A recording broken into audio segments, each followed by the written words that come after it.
ನಮಸ್ಕಾರ ವೀಕ್ಷಕರೇ, ಇಟ್ಗೆ ಮತ್ತು ಯೂಟ್ಯೂಬ್ ಚಾನಲ್ಗೆ ಮತ್ತೊಮ್ಮೆ ನಿಮಗೆಲ್ಲ ಸ್ವಾಗತ. ನಾನು ನಿಮ್ಮ ಗೆಳೆಯ ಹೇಮಂತ್. ನೀವು ನೋಡ್ತಾ ಇದ್ದೀರಾ ಓಲಿ ನ್ಯೂಸ್.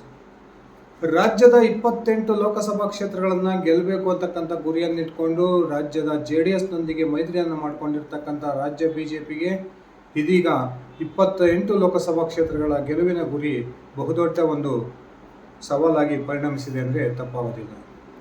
ರಾಜ್ಯದಲ್ಲಿ ಕಾಂಗ್ರೆಸ್ ನೇತೃತ್ವದ ಸರ್ಕಾರ ಅಸ್ತಿತ್ವದಲ್ಲಿದ್ದು ಈ ಬಾರಿ ಕಾಂಗ್ರೆಸ್ BJP ಹಾಗೂ JDSಗಿಂತ ಹೆಚ್ಚಿನ ಸ್ಥಾನಗಳನ್ನು ಗೆಲ್ಲುತ್ತೆ ಅಂತಕ್ಕಂಥ ಮಾತುಗಳು ಈಗಾಗಲೇ ರಾಜ್ಯದಲ್ಲಿ ಕೇಳಿಬರ್ತಾ ಇದ್ದಾವೆ. ರಾಜ್ಯದ ಜನರಿಗೆ 5 ಪ್ರಮುಖ ಗ್ಯಾರಂಟಿಗಳನ್ನು ಅತ್ಯಂತ ಸಮರ್ಪಕವಾಗಿ ಈಗಾಗಲೇ ಜಾರಿಗೊಳಿಸಿರ್ತಕ್ಕಂಥ ರಾಜ್ಯ ಕಾಂಗ್ರೆಸ್ ಈ ಬಾರಿ ಆ ಒಂದು ಗ್ಯಾರಂಟಿ ಬಗ್ಗೆಗಳ ಒಂದು ಲಾಭವನ್ನು ಪಡೆದಿರ್ತಕ್ಕಂಥ ಮತದಾರ ನಮ್ಮ ಕಡೆಗೆ ಒಲವನ್ನು ತೋರಿಸ್ತಾನೆ. ಆ ಮೂಲಕ ನಾವು ರಾಜ್ಯದಲ್ಲಿ ಹೆಚ್ಚು ಲೋಕಸಭಾ ಸ್ಥಾನಗಳನ್ನು ಗೆಲ್ತೀವಿ ಅಂತಕ್ಕಂಥ ಗುರಿಯನ್ನು ಇದೀಗ ಆಶಾಭಾವನೆಯನ್ನು ಇಟ್ಕೊಂಡು ಕಾಂಗ್ರೆಸ್ ಪ್ರಚಾರದಲ್ಲಿ ತೊಡಕೊಂಡಿದೆ. ಮೊದಲ ಹಂತದ ಚುನಾವಣೆಗೆ ಇನ್ನೇನು ದಿನಗಣನೆ ಆರಂಭವಾಗಿರ್ತಕ್ಕಂಥ ಈ ಸಂದರ್ಭದಲ್ಲಿಯೇ BJPಯ ಆಂತರಿಕ ಸಮೀಕ್ಷಾ ತಂಡ ಒಂದು ನೀಡಿರ್ತಕ್ಕಂಥ ವರದಿ ಇದೀಗ ರಾಜ್ಯ BJP ನಾಯಕರಿಗೆ ಬಹುದೊಡ್ಡ ಆತಂಕವನ್ನು ತಂದಿಟ್ಟಿದೆ ಅಂತಕ್ಕಂಥ ಮಾತುಗಳು ಕೇಳಿ ಬರ್ತಾ ಇದ್ದಾವೆ.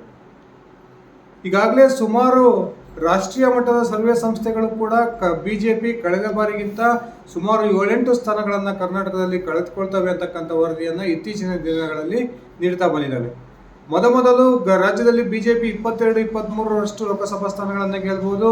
ಅದರ ಮೈತ್ರಿ ಪಕ್ಷವಾಗಿರ್ತಕ್ಕಂಥ JDS 2 ಸ್ಥಾನಗಳನ್ನು ಗೆಲ್ಲೋದ್ರ ಮೂಲಕ 25 ಸ್ಥಾನಗಳಷ್ಟು ಒಂದು ಲೋಕಸಭಾ ಸ್ಥಾನಗಳನ್ನು BJP JDS ಜಂಟಿಯಾಗಿ ಗೆಲ್ಲಬಹುದು ಅಂತಕ್ಕಂಥ ವರದಿಗಳನ್ನು ರಾಷ್ಟ್ರೀಯ ಸರ್ವೆ ಸಂಸ್ಥೆಗಳು ಈ ಹಿಂದೆ ನೀಡಿದ್ದಂಥ ತಮ್ಮ ಸರ್ವೆ ವರದಿಯಲ್ಲಿ ತಿಳಿಸಿದ್ವು. ಆದರೆ ನಾಮಪತ್ರ ಸಲ್ಲಿಕೆಯ ನಂತರ ಚುನಾವಣೆಯ ಕಾವು ದಿನದಿಂದ ದಿನಕ್ಕೆ ಏರ್ತಿರ್ತಕ್ಕಂಥ ಈ ಸಂದರ್ಭದಲ್ಲಿ BJPಯ ಗೆಲುವಿನ ಒಂದು ಸಂಖ್ಯೆ ಕಡಿಮೆ ಆಗ್ತಾ ಬರ್ತಾ ಇದೆ ಅಂತಕ್ಕಂಥ ಆಘಾತಕಾರಿ ವರದಿಯನ್ನು ಇದೀಗ BJPಯ ಆಂತರಿಕ ಸರ್ವೆ ಸಮೀಕ್ಷೆ ತಂಡ ತನ್ನ ರಾಷ್ಟ್ರೀಯ ನಾಯಕರಿಗೆ ಕೊಟ್ಟಿರ್ತಕ್ಕಂಥ ವರದಿಯಲ್ಲಿ ಬಹಿರಂಗಗೊಳಿಸೋದ್ರ ಮೂಲಕ ರಾಜ್ಯ BJPಯ ನಾಯಕರಿಗೆ ಬಹುದೊಡ್ಡ ಆತಂಕವನ್ನು ತಂದಿಟ್ಟಿದೆ ಅಂತಕ್ಕಂಥ ಮಾಹಿತಿಗಳು ಇದೀಗ BJP ವಲಯದಿಂದ ಲಭ್ಯವಾಗ್ತವೆ.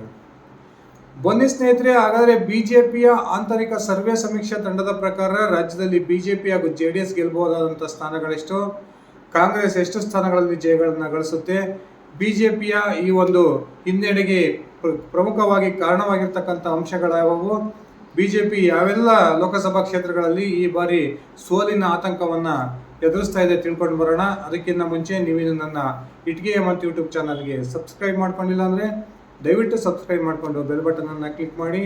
ನಾನು ಕೊಡ್ತಕ್ಕಂಥ ಮಾಹಿತಿ ನಿಮ್ಗೆ ಇಷ್ಟ ಆಗಿದ್ರೆ ಈ ವಿಡಿಯೋಗೆ ಲೈಕ್ ಮಾಡಿ, ಶೇರ್ ಮಾಡಿ, ಕಮೆಂಟ್ ಮಾಡಿ. ರಾಮ ಮಂದಿರದ ಉದ್ಘಾಟನೆ ನಂತರ ಇಡೀ ದೇಶದಲ್ಲಿ BJP ಪರವಾದಂಥ ಅಲೆ ಎದ್ದಿದ್ದನ್ನು ನಾವೆಲ್ಲ ನೋಡಿದ್ದೀವಿ. ಇದೇ ಒಂದು ಅಲೆಯಲ್ಲಿ ಜೊತೆಗೆ ನರೇಂದ್ರ ಮೋದಿಯವರ ಅಲೆಯ ಒಂದು ನೆಚ್ಕೊಂಡು ಇದೀಗ ರಾಜ್ಯದ BJP 28ಕ್ಕೆ 28 ಲೋಕಸಭಾ ಕ್ಷೇತ್ರಗಳನ್ನು ತನ್ನ ಮೈತ್ರಿ ಪಕ್ಷದೊಂದಿಗೆ ಜೊತೆಗೂಡಿ ಗೆಲ್ತೀವಿ ಅಂತಕ್ಕಂಥ ಅತಿಯಾದ ಆತ್ಮವಿಶ್ವಾಸದಲ್ಲಿತ್ತು. ಯಾವಾಗ ಲೋಕಸಭಾ ಚುನಾವಣೆ ಘೋಷಣೆಯಾಗಿ ಕರ್ನಾಟಕದ 25 ಲೋಕಸಭಾ ಕ್ಷೇತ್ರಗಳಿಗೆ BJP ತನ್ನ ಅಭ್ಯರ್ಥಿಗಳನ್ನು ಘೋಷಣೆ ಮಾಡ್ತೋ, ಅದಾದ ನಂತರ BJPಯ 8 ಲೋಕಸಭಾ ಕ್ಷೇತ್ರಗಳಲ್ಲಿ ಬಹುದೊಡ್ಡ ಬಂಡಾಯ BJPಗೆ ಎದುರಾಯಿತು. ತದನಂತರ BJPಯ ರಾಜ್ಯ ವರಿಷ್ಠರಾಗಿರ್ತಕ್ಕಂಥ ಯಡಿಯೂರಪ್ಪನವರೇ ನೇರವಾಗಿ ಎಲ್ಲ ಅಸಮಾಧಾನಿತ ನಾಯಕರೊಂದಿಗೆ ಮಾತುಕತೆಯನ್ನು ನಡೆಸೋದ್ರ ಮೂಲಕ BJPಯ ಬಹುತೇಕ ಬಂಡಾಯ ಶಮನವಾಯಿತು ಅಂತಕ್ಕಂಥ ಭಾವನೆ ಬಂದಿದ್ರೂ ಕೂಡ ಇದೀಗ BJPಯ ಆಂತರಿಕ ಸರ್ವೆ ಸಮೀಕ್ಷೆ ತಂಡ ನೀಡಿರ್ತಕ್ಕಂಥ ಕರ್ನಾಟಕದ 28 ಲೋಕಸಭಾ ಕ್ಷೇತ್ರಗಳ ಒಂದು ಫಲಿತಾಂಶದ ಚಿತ್ರಣದ ಒಂದು ವರದಿ ಇದೀಗ ರಾಜ್ಯ BJP ನಾಯಕರಿಗೆ ಬಹುದೊಡ್ಡ ಆತಂಕವನ್ನು ತಂದೊಡ್ಡಿದೆ. ಈ BJPಯ ಆಂತರಿಕ ಸರ್ವೆ ಸಮೀಕ್ಷೆ ತಂಡದ ಪ್ರಕಾರ ಕರ್ನಾಟಕ ರಾಜ್ಯದ 28 ಲೋಕಸಭಾ ಕ್ಷೇತ್ರಗಳಲ್ಲಿ ಕಾಂಗ್ರೆಸ್ ಈ ಬಾರಿ 12 ಲೋಕಸಭಾ ಕ್ಷೇತ್ರಗಳಲ್ಲಿ ಗೆಲ್ತಕ್ಕಂಥ ಸಾಧ್ಯತೆ ಇದೆ ಅಂತಕ್ಕಂಥ ಒಂದು ಸ್ಫೋಟಕ ವರದಿಯನ್ನು ಬಹಿರಂಗಗೊಳಿಸಿದೆ. ಆ ಮೂಲಕ BJP ಹಾಗೂ JDS ಕೇವಲ 17ರಿಂದ 18 ಲೋಕಸಭಾ ಸ್ಥಾನಗಳಿಗೆ ಈ ಬಾರಿ ಸೀಮಿತವಾಗ್ತವೆ. ಏನು BJP ಗುರಿ 28ಕ್ಕೆ 28 ಇದೆ, ತನ್ನ ಮೈತ್ರಿ ಪಕ್ಷದೊಂದಿಗೆ ಸೇರಿಕೊಂಡು ಈ ಗುರಿಯ ಸಾಧನೆ ಸಾಧ್ಯವೇ ಇಲ್ಲ ಅಂತಕ್ಕಂಥ ಒಂದು ವರದಿಯನ್ನು BJPಯ ಆಂತರಿಕ ಸಮೀಕ್ಷೆ ತಂಡವೇ ನೀಡೋದ್ರ ಮೂಲಕ ಇದೀಗ ರಾಜ್ಯದ BJP ನಾಯಕರಿಗೆ ಬಹುದೊಡ್ಡ ಆಘಾತವನ್ನು ತಂದಿಟ್ಟಿದೆ. ಹಾಗಾದರೆ ಯಾವೆಲ್ಲ ಕ್ಷೇತ್ರಗಳಲ್ಲಿ BJP ತನ್ನ ಸೋಲಿನ ಭೀತಿಯನ್ನು ಅನುಭವಿಸ್ತಾ ಇದೆ ಅಂತಕ್ಕಂಥದ್ದನ್ನು ನೋಡೋದಾದರೆ ಪ್ರಮುಖವಾಗಿ ಮಾಜಿ ಸಚಿವ ವಿ ಸೋಮಣ್ಣ ಸ್ಪರ್ಧೆ ಮಾಡಿರ್ತಕ್ಕಂಥ ತುಮಕೂರು ಲೋಕಸಭಾ ಕ್ಷೇತ್ರದಲ್ಲಿ ಲಿಂಗಾಯತ ಮತಗಳು ಹೆಚ್ಚಿನ ಪ್ರಮಾಣದಲ್ಲಿದ್ದರೂ ಕೂಡ ಲಿಂಗಾಯತ ಒಳ ಪಂಗಡಕ್ಕೆ ಸೇರಿದಂತಹ ನೊಳಂಬ ಜನಾಂಗದ ಮತಗಳು ಈ ಬಾರಿ ಬಿಜೆಪಿಯನ್ನು ಕೈ ತಪ್ಪಬಹುದು ಅಂತಕ್ಕಂಥ ಆತಂಕದ ಕಾರಣಕ್ಕೆ ಈ ಒಂದು ತುಮಕೂರು ಸುಲಭವಾಗಿ ಗೆಲ್ಲಬಹುದಾಗಿದ್ದಂತಹ ತುಮಕೂರು ಲೋಕಸಭಾ ಕ್ಷೇತ್ರವು ಕೂಡ ಇದೀಗ ಕಾಂಗ್ರೆಸ್ ಹಾಗೂ ಬಿಜೆಪಿಗೆ ಸಮಾನವಾದ ಅವಕಾಶವಿರ್ತಕ್ಕಂಥ 50-50 ಕೇಂದ್ರವಾಗಿ ಮಾರ್ಪಟ್ಟಿದೆ. ಇನ್ನು ಸ್ಥಳೀಯ ನಾಯಕರಿಗೆ ಈ ಬಾರಿ ಟಿಕೆಟನ್ನು ಕೊಡಬೇಕು, ಯಾವುದೇ ಕಾರಣಕ್ಕೂ ಹೊರಗಿನ ಅಭ್ಯರ್ಥಿಗೆ ಅವಕಾಶವನ್ನು ಕೊಡಬಾರ್ದು ಅಂತಕ್ಕಂಥ ಕೂಗೆದ್ದಿದ್ದಂತಹ ಚಿತ್ರದುರ್ಗ ಲೋಕಸಭಾ ಕ್ಷೇತ್ರಕ್ಕೆ ಈ ಬಾರಿ ಬಿಜೆಪಿ ಗೋವಿಂದ ಕಾರಜೋಳ ಅವರಿಗೆ ಟಿಕೆಟನ್ನು ಘೋಷಣೆ ಮಾಡಿದೆ. ಈ ಮೂಲಕ ಬಿಜೆಪಿಗೆ ಚಿತ್ರದುರ್ಗ ಲೋಕಸಭಾ ಕ್ಷೇತ್ರದಲ್ಲಿ ಕೂಡ ಒಳಬಡ್ತಾ ಬೀಳ್ಬೋದು ಅಂತಕ್ಕಂಥ ನಿರೀಕ್ಷೆ ಇರೋ ಕಾರಣಕ್ಕೆ ಚಿತ್ರದುರ್ಗವು ಕೂಡ ಈ ಬಾರಿ ಒಂದು ಸೋಲಿನ ಭೀತಿಯನ್ನು ಅನುಸರಿಸ್ತಾ ಇದೆ ಅಂತಕ್ಕಂಥ ಒಂದು ಮಾಹಿತಿಗಳು ಬರ್ತಾ ಇದ್ದಾವೆ. ಇನ್ನು ದಾವಣಗೆರೆ ಹಾಲಿ ಸಂಸದ GM ಸಿದ್ದೇಶ್ವರ್ ಅವರ ಸ್ಪರ್ಧೆಗೆ ತೀವ್ರ ವಿರೋಧ ಇದ್ದಂಥ ಕಾರಣ ಈ ಬಾರಿ ಅಭ್ಯರ್ಥಿ ಬದಲಾಗ್ತಾರೆ ಅಂತಕ್ಕಂಥ ಮಾತುಗಳು ಕೇಳಿ ಬರ್ತಾ ಇದ್ವು. ಆದರೆ ಬಿಜೆಪಿಯ ರಾಷ್ಟ್ರೀಯ ನಾಯಕತ್ವ ಕೊನೆಗೂ ಕೂಡ GM ಸಿದ್ದೇಶ್ವರ್ ಅವರ ಪತ್ನಿ ಶ್ರೀಮತಿ ಗಾಯತ್ರಿ ಸಿದ್ದೇಶ್ವರ್ ಅವರಿಗೆ ಮಣೆಯನ್ನು ಹಾಕ್ತು. ಆದರೆ ಇನ್ನೊಂದು ಕಡೆ ಕಾಂಗ್ರೆಸ್ SS ಮಲ್ಲಿಕಾರ್ಜುನ್ ಅವರ ಧರ್ಮಪತ್ನಿ ಶ್ರೀಮತಿ ಪ್ರಭಾ ಮಲ್ಲಿಕಾರ್ಜುನ್ ಅವರಿಗೆ ಟಿಕೆಟನ್ನು ಘೋಷಣೆ ಮಾಡೋದ್ರ ಮೂಲಕ ಬಿಜೆಪಿಯ ದಾವಣಗೆರೆ ಲೋಕಸಭಾ ಕ್ಷೇತ್ರದ ಗೆಲುವಿನ ಸಾಧ್ಯತೆ ಕೂಡ ಕಡಿಮೆಯಾಗಿದೆ ಅಂತಕ್ಕಂಥ ಮಾಹಿತಿಯನ್ನು ಈ ಸರ್ವೆ ಸಮೀಕ್ಷೆ ತಂಡ ಹೊರಹಾಕಿದೆ. ಹಾಗೆಯೇ ಕರಡಿ ಸಂಗಣ್ಣ ಅವರಿಗೆ ಟಿಕೆಟನ್ನು ನಿರಾಕರಿಸಿ ಡಾಕ್ಟರ್ ಬಸವರಾಜ್ ಕ್ಯಾವಟೂರ್ ಅವರಿಗೆ ಟಿಕೆಟ್ ಕೊಟ್ಟಿರ್ತಕ್ಕಂಥ ಕೊಪ್ಪಳ ಲೋಕಸಭಾ ಕ್ಷೇತ್ರದಲ್ಲಿಯೂ ಕೂಡ ಬಿಜೆಪಿ ಬಹುದೊಡ್ಡ ಬಂಡಾಯವನ್ನು ಎದುರಿಸ್ತಾ ಇದೆ. ಇಲ್ಲಿ ಬಹುತೇಕ ಸಂಗಣ್ಣ ಕರಡಿ ಅವರು ಬಿಜೆಪಿಯ ವಿರುದ್ಧವಾಗಿ ಕೆಲಸ ಮಾಡ್ತಾರೆ ಅಂತಕ್ಕಂಥ ಮಾತುಗಳು ಕೇಳಿ ಬರ್ತಾ ಇದ್ದಾವೆ. ಹಾಗೆಯೇ ಅಲ್ಪಸಂಖ್ಯಾತ ಹಾಗೂ ಕುರುಬ ಮತ ಸಮುದಾಯಕ್ಕೆ ಸೇರಿದಂತಹ ಮತಗಳು ಜಾಸ್ತಿ ಇರತಕ್ಕಂಥ ಕೊಪ್ಪಳದಲ್ಲಿ ಕೂಡ ಬಿಜೆಪಿಯ ಗೆಲುವಿನ ಸಾಧ್ಯತೆ ಕಡಿಮೆ ಇದೆ ಅಂತಕ್ಕಂಥ ಒಂದು ವರದಿಯನ್ನು ಈ ಬಿಜೆಪಿ ಆಂತರಿಕ ಸರ್ವೆ ಸಮೀಕ್ಷೆ ತಂಡ ಈಗಾಗಲೇ ಕೊಟ್ಟಿದೆ. ಹಾಗೆಯೇ ಭಗವಂತ ಖೂಬಾ ಅವರ ಸ್ಪರ್ಧೆಗೆ ತೀವ್ರ ವಿರೋಧವನ್ನು ಬಿಜೆಪಿಯ ನಾಯಕರು ಹಾಗೂ ಕಾರ್ಯಕರ್ತರು ಏನು ಬೀದರ್ನಲ್ಲಿ ತೀವ್ರ ವಿರೋಧವನ್ನು ಮಾಡಿದ್ರು. ಆದರೂ ಕೂಡ ಕೊನೆಗೆ ಬಿಜೆಪಿ ಹೈಕಮಾಂಡ್ ಭಗವಂತ ಖೂಬಾ ಅವರಿಗೆ ಮಣೆಯನ್ನು ಹಾಕಿದೆ. ಈ ಕಾರಣಕ್ಕೆ ಭಗವಂತ ಖೂಬಾ ಅವರ ಪರವಾಗಿ ಅನೇಕ ಬಿಜೆಪಿ ನಾಯಕರು ಕೆಲಸ ಮಾಡೋದಿಲ್ಲ. ಆ ಕಾರಣಕ್ಕೆ ಬೀದರ್ ಲೋಕಸಭಾ ಕ್ಷೇತ್ರ ಕೂಡ ಗೆಲುವಿನ ವಾತಾವರಣ ಕಡಿಮೆ ಅಂತಕ್ಕಂಥ ವರದಿಯನ್ನು ಬಿಜೆಪಿಗೆ ಈ ಸಮೀಕ್ಷಾ ತಂಡ ನೀಡಿದೆ. ಹಾಗೆಯೇ ಮಾಜಿ ಮುಖ್ಯಮಂತ್ರಿ ಜಗದೀಶ್ ಶೆಟ್ಟರ್ ಸ್ಪರ್ಧೆ ಮಾಡಿರ್ತಕ್ಕಂಥ ಬೆಳಗಾಂ, ಬೆಂಗಳೂರು ಉತ್ತರ ಹಾಗೂ ಪ್ರಹ್ಲಾದ್ ಜೋಶಿ ಸ್ಪರ್ಧೆ ಮಾಡಿರ್ತಕ್ಕಂಥ ಹುಬ್ಬಳ್ಳಿ ಧಾರವಾಡ, ಹಾಗೆ ಸಚಿವ ಸತೀಶ್ ಜಾರಕಿಹೊಳಿ ಅವರ ಪುತ್ರಿ ಪ್ರಿಯಾಂಕಾ ಜಾರಕಿಹೊಳಿ ಅವರು ಕಾಂಗ್ರೆಸ್ನಿಂದ ಸ್ಪರ್ಧೆ ಮಾಡಿರ್ತಕ್ಕಂಥ ಚಿಕ್ಕೋಡಿ, ಹಾಗೆಯೇ ಈಶ್ವರಪ್ಪನವರ ಬಂಡಾಯದ ಕಾರಣಕ್ಕೆ ಶಿವಮೊಗ್ಗ ಲೋಕಸಭಾ ಕ್ಷೇತ್ರ ಹಾಗೂ ಈ ಬಾರಿ ಅಭ್ಯರ್ಥಿ ಬದಲಾವಣೆ ಮಾಡಿ ಉಡುಪಿ ಚಿಕ್ಕಮಗಳೂರು ಕ್ಷೇತ್ರಕ್ಕೆ ಏನು ಕೋಟಾ ಶ್ರೀನಿವಾಸ್ ಪೂಜಾರಿ ಅವರಿಗೆ ಬಿಜೆಪಿ ಮಣೆಯನ್ನು ಹಾಕಿದೆ. ಈ ಕೋಟಾ ಶ್ರೀನಿವಾಸ್ ಪೂಜಾರಿ ಸ್ಪರ್ಧೆ ಮಾಡಿರ್ತಕ್ಕಂಥ ಉಡುಪಿ ಚಿಕ್ಕಮಗಳೂರು ಕ್ಷೇತ್ರ ಹಾಗೆಯೇ ಚಿಕ್ಕಬಳ್ಳಾಪುರ ಲೋಕಸಭಾ ಕ್ಷೇತ್ರಗಳು ಕೂಡ ಬಿಜೆಪಿಗೆ ಇದೀಗ ಅತ್ಯಂತ ಸುಲಭವಾಗಿ ಗೆಲ್ಲಬಹುದಾಗಿದ್ದಂಥ ಕ್ಷೇತ್ರಗಳಾಗಿದ್ವು. ಆದರೆ ಇದೀಗ ಬದಲಾಗ್ತಾ ಇರತಕ್ಕಂಥ ರಾಜಕೀಯ ಪರಿಸ್ಥಿತಿಯಲ್ಲಿ ಈ ಒಂದು ಕ್ಷೇತ್ರಗಳ ಈ ಸುಮಾರು 12 ಲೋಕಸಭಾ ಕ್ಷೇತ್ರಗಳ ಒಂದು ಗೆಲುವಿನ ಸಾಧ್ಯತೆ 50-50 ಬಂದು ಒಂದು ಗೆಲುವಿನ ಸಾಧ್ಯತೆ 50-50 ಅಂಶಕ್ಕೆ ಬಂದು ನಿಂತಿದೆ ಅಂತಕ್ಕಂಥ ಆಘಾತಕಾರಿ ಒಂದು ವರದಿಯನ್ನು ಈ ಸಂಸ್ಥೆ ಬಹಿರಂಗಗೊಳಿಸೋದ್ರ ಮೂಲಕ ರಾಜ್ಯದ ಹಾಗೂ ರಾಷ್ಟ್ರೀಯ ಬಿಜೆಪಿ ನಾಯಕರಿಗೆ ಬಹುದೊಡ್ಡ ಒಂದು ತಲೆನೋವನ್ನು ತಂದಿಟ್ಟಿದೆ. ಈ ಒಂದು ಕರ್ನಾಟಕದ ಬಿಜೆಪಿಯ ಈ ಪರಿಸ್ಥಿತಿಗೆ ಪ್ರಮುಖ ಒಂದು ಕಾರಣವಾಗಿರ್ತಕ್ಕಂಥ ಅಂಶಗಳನ್ನು ಕೂಡ ಈ ಒಂದು ಸಂಸ್ಥೆ ಬಹಿರಂಗಗೊಳಿಸಿದೆ.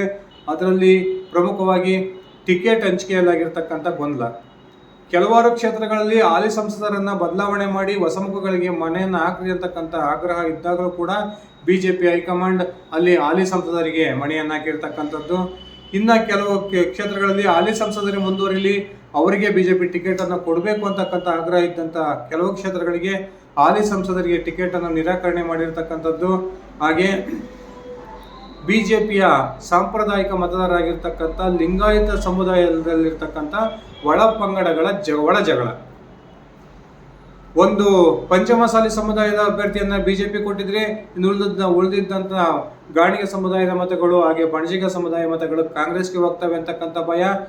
ಒಂದು ವೇಳೆ ಗಾಣಿಗ ಸಮುದಾಯದ ಅಭ್ಯರ್ಥಿಗೆ ಬಿಜೆಪಿ ಟಿಕೆಟನ್ನು ಕೊಟ್ಟರೆ ಇನ್ನು ಉಳಿದಂತಹ ಲಿಂಗಾಯತ ಒಳಪಂಗಡಗಳು ಕಾಂಗ್ರೆಸ್ಗೆ ಮತ ಹಾಕ್ತಾರೆ ಅಂತಕ್ಕಂಥ ಭಯ. ಇದು ಕೂಡ ಬಿಜೆಪಿ ಅಭ್ಯರ್ಥಿಗಳ ಗೆಲುವಿಗೆ ಕಷ್ಟ ಆಗ್ತಿದೆ ಅಂತಕ್ಕಂಥ ಅಂಶವನ್ನು ಈ ಒಂದು ಸಂಸ್ಥೆ ಬಹಿರಂಗಗೊಳಿಸಿದೆ. ಹಾಗೆಯೇ ಬಿಜೆಪಿಯಲ್ಲಿರ್ತಕ್ಕಂಥ ಟಿಕೆಟ್ ಘೋಷಣೆಯ ನಂತರ ಆಗಿರ್ತಕ್ಕಂಥ ಭಿನ್ನಮತ ಇನ್ನೂ ಕೂಡ ಸಂಪೂರ್ಣವಾಗಿ ಶಮನವಾಗಿಲ್ಲ ಅಂತಕ್ಕಂಥದ್ದು. ಇದಕ್ಕೆ ಉದಾಹರಣೆ ತುಮಕೂರಿನ ಮಾಧುಸ್ವಾಮಿ ಅವರು ಇರ್ಬೋದು, ಹಾಸನ ಲೋಕಸಭಾ ಕ್ಷೇತ್ರದ ಪ್ರೀತಮ್ ಜೇಗೌಡ ಅವರು ಇರ್ಬೋದು, ಚಿಕ್ಕಬಳ್ಳಾಪುರ ಕ್ಷೇತ್ರದಲ್ಲಿ SR ವಿಶ್ವನಾಥ್ ಅವರು ಇರ್ಬೋದು, ದಾವಣಗೆರೆ ಕ್ಷೇತ್ರದಲ್ಲಿ MP ರೇಣುಕಾಚಾರ್ಯ ಮತ್ತು ತಂಡದ ಸದಸ್ಯರು ಇನ್ನೂ ಕೂಡ ಸಂಪೂರ್ಣವಾಗಿ ಮನಸ್ಪೂರ್ವಕವಾಗಿ ಕೆಲಸ ಮಾಡದೇ ಇರತಕ್ಕಂಥದ್ದು ಇರ್ಬೋದು. ಇದು ಕೂಡ BJPಯ ಈ ಒಂದು ಗೆಲುವಿನ ಸಾಧ್ಯತೆಗಳಿಗೆ ಅಡ್ಡಿ ಆಗ್ತಾ ಇದೆ ಅಂತಕ್ಕಂಥ ಒಂದು ವರದಿಯನ್ನು ಈ ಸಂಸ್ಥೆ ಹೇಳಿದೆ. ಹಾಗೆಯೇ ಇತ್ತೀಚೆಗೆ BJP ಹಾಗೂ JDS ನಾಯಕರು ಕೊಡ್ತಿರ್ತಕ್ಕಂಥ ವಿವಾದಾತ್ಮಕ ಹೇಳಿಕೆಗಳು ಕೂಡ BJP ಹಾಗೂ JDS ಮೈತ್ರಿಕೂಟದ ಅಭ್ಯರ್ಥಿಗಳ ಸೋಲಿಗೆ ಪ್ರಮುಖ ಒಂದು ಕಾರಣ ಆಗ್ತವೆ ಅಂತಕ್ಕಂಥ ಅಂಶವನ್ನು ಈ ಸಂಸ್ಥೆ ಬಹಿರಂಗಗೊಳಿಸಿದೆ. ಸ್ನೇಹಿತರೆ, ಈ ಒಂದು BJPಯ ಆಂತರಿಕ ಸರ್ವೆ ಸಮೀಕ್ಷೆ ತಂಡ ಕೊಟ್ಟಿರ್ತಕ್ಕಂಥ ವರದಿಯೇ ಫೈನಲ್ ಅಂತ ಏನಲ್ಲ. ಸುಮಾರು 12 ಲೋಕಸಭಾ ಕ್ಷೇತ್ರಗಳಲ್ಲಿ ಕಾಂಗ್ರೆಸ್ಗೆ ಗೆಲುವಿನ ಸಾಧ್ಯತೆ ಇದೆ ಅಂತಕ್ಕಂಥ ವರದಿಯನ್ನು ಈ ಸಂಸ್ಥೆ ಕೊಟ್ಟಿದೆ. ಇದೀಗ ರಾಷ್ಟ್ರೀಯ BJP ನಾಯಕರು, ಅದರಲ್ಲೂ ಕೂಡ BJPಯ ಚುನಾವಣಾ ಚಾಣಕ್ಯರಾಗಿರ್ತಕ್ಕಂಥ ಅಮಿತ್ ಶಾ ಅವರು ರಾಜ್ಯದ BJP ನಾಯಕರಿಗೆ ಖಡಕ್ ಸೂಚನೆಯನ್ನು ಕೊಟ್ಟಿದ್ದಾರೆ. ಈ 12 ಲೋಕಸಭಾ ಕ್ಷೇತ್ರಗಳ ಮೇಲೆ ವಿಶೇಷ ಗಮನವನ್ನು ಹರಿಸಬೇಕು, ಅಲ್ಲಿರ್ತಕ್ಕಂಥ ಪ್ರತಿಯೊಂದು ಸಮಸ್ಯೆಯನ್ನು ಬಗೆಹರಿಸಬೇಕು ಅಂತಕ್ಕಂಥ ಒಂದು ವರದಿ ಖಡಕ್ ಸೂಚನೆಯನ್ನು ಕೊಟ್ಟ ನಂತರ BJPಯ ಪರಿಸ್ಥಿತಿ ಸ್ವಲ್ಪ ಸುಧಾರಿಸಿದೆ ಅಂತಕ್ಕಂಥ ಮಾಹಿತಿಗಳು ಕೂಡ ಬರ್ತಾ ಇದ್ದಾವೆ. ಕೊನೆಗೆ ಸುಮಾರು 4-5 ಲೋಕಸಭಾ ಚುನಾವಣೆಗಳಲ್ಲೂ ಕೂಡ ಕರ್ನಾಟಕದಲ್ಲಿ ಮತದಾರರ BJPಯನ್ನೇ ಬೆಂಬಲಿಸ್ತಾ ಬರ್ತಾ ಇದ್ದಾರೆ. ಈ ಬಾರಿಯೂ ಕೂಡ ಅದೇ ರೀತಿಯ ಫಲಿತಾಂಶ ಬರ್ಬೋದು ಅಂತಕ್ಕಂಥ ಆಶಾಭಾವನೆ BJP ನಾಯಕರಲ್ಲಿದೆ. ಸ್ನೇಹಿತರೆ, ನಿಮ್ಮ ಅನಿಸಿಕೆಯ ಪ್ರಕಾರ ಕರ್ನಾಟಕದಲ್ಲಿ ಈ ಬಾರಿ BJP JDS ಎಷ್ಟು ಲೋಕಸಭಾ ಕ್ಷೇತ್ರಗಳನ್ನು ಗೆಲ್ಬೋದು, ಕಾಂಗ್ರೆಸ್ ಎಷ್ಟು ಸ್ಥಾನಗಳನ್ನು ಗೆಲ್ಲುತ್ತೆ, ದಯವಿಟ್ಟು ಕಮೆಂಟ್ ಮಾಡಿ ತಿಳಿಸಿ. ಇದಿಷ್ಟಾಗಿತ್ತು ಸ್ನೇಹಿತರೆ ನನ್ನ ಇವತ್ತಿನ ಈ ವಿಡಿಯೋ. ನಾನು ಕೊಟ್ಟಿರ್ತಕ್ಕಂಥ ಮಾಹಿತಿ ನಿಮ್ಗೆ ಇಷ್ಟ ಆಗಿದ್ರೆ ಈ ವಿಡಿಯೋಗೆ ಲೈಕ್ ಮಾಡಿ, ಶೇರ್ ಮಾಡಿ, ಕಮೆಂಟ್ ಮಾಡಿ. ಅದೇ ರೀತಿ ನೀವು ನನ್ನ ಇಟ್ಗೆ ಮತ್ತು ಯೂಟ್ಯೂಬ್ ಚಾನಲ್ಗೆ ಸಬ್ಸ್ಕ್ರೈಬ್ ಮಾಡ್ಕೊಂಡಿಲ್ಲ ಅಂದರೆ ದಯವಿಟ್ಟು ಸಬ್ಸ್ಕ್ರೈಬ್ ಮಾಡಿಕೊಂಡು ಬೆಲ್ ಬಟನನ್ನು ಕ್ಲಿಕ್ ಮಾಡಿ ನನ್ನ ಓದಿ ನ್ಯೂಸ್ ಚಾನಲನ್ನು ಹೀಗೆ ವೀಕ್ಷಿಸ್ತಾ ಇರಿ. ಧನ್ಯವಾದಗಳು ಸ್ನೇಹಿತರೆ, ಶುಭ ದಿನ.